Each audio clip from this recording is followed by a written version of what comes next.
नित्यानंद प्रभु की, निताई चाँद की, गौर सुंदर की, প্রত্যেকে হাত তুলেছেন কি? এটাই তো মিথ্যে বললেন, প্রত্যেকে হাত তুলেছে, এদিকে সব বাদ গেছে।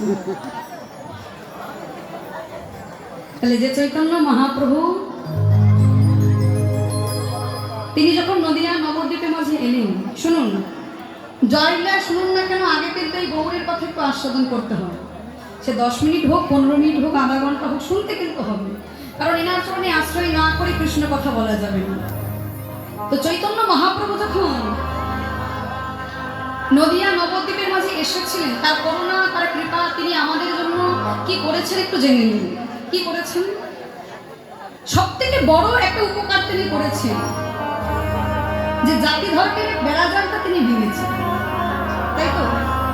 এই যে দেখবেন আগেকার সময় যখন চৈতন্য মহাপ্রভু আসে 1460 সাল, তখনকার নিয়ম যেটা সমাজে ছিল, অনেক যুগ পরে, অনেক পরে কিন্তু চৈতন্য মহাপ্রভু অনেক বছর আসার পরে কিন্তু এই জাতি ধর্মের বেড়াজালটা ভেঙেছিল। কেমন ছিল?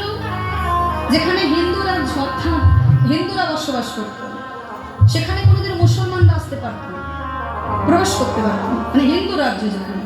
আবার যেখানে মুসলমান রাজ্য, মুসলমানরা শাসন করে, সেখানে কোনোদিন আবার হিন্দুরা আসতে পারত না।